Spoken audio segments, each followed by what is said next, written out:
அஸ்ஸலாமு அலைக்கும் வரஹ்மத்துல்லாஹி வபரகாத்துஹு. அன்பிற்குரிய இஸ்லாமிய சொந்தங்களே, சஹீஹ் புகாரியிலே பதிவு செய்யப்பட்ட ஹதீஸ், ஹஜ்ரத் ஸஹல் ரலியல்லாஹு தஆலா அன்ஹு அவர்கள் அறிவிக்கின்றார்கள், இன்ன ஃபில் ஜன்னதி பாபன் யுகால் லஹு ரையான், நிச்சயமாக சொர்க்கத்திலே ரையான் என்று சொல்லப்படக்கூடிய ஒரு வாசல் இருக்கிறது.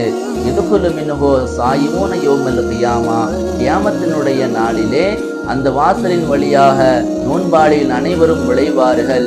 லா யதுகுலு மின்ஹு அஹதுன் கைருஹும், நோன்பாளியை தவிர வேறு யாரும் அந்த வாசலின் வழியாக நுழைய முடியாது.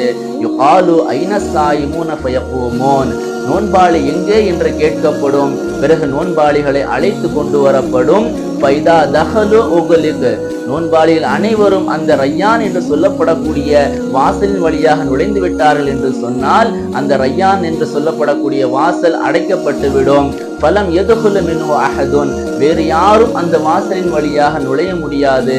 ஆக அல்லாஹ் சுப்ஹானஹு வ தஆலா நோன்பாளிகளுக்கு எவ்வளவு உயர்ந்த அந்தஸ்தை வழங்கியிருக்கின்றான் என்பதை நாம் புரிந்து கொள்ள வேண்டும். எனவே இந்த புனிதமிக்க ரமலானுடைய மாதத்திலே நாம் அனைவரும் அனைத்து நோன்புகளையும் நோற்று நாளை மறுமையிலே ரையான் என்று சொல்லப்படக்கூடிய அந்த வாசலின் வழியாக சுவனத்தில் நுழைவதற்கு அல்லாஹ் ரப்புல் ஆலமீன் நம் அனைவருக்கும் தௌஃபீக் செய்வானாக. ஆமீன். அஸ்ஸலாமு அலைக்கும் வரஹ்மத்துல்லாஹி வபரகாத்துஹு.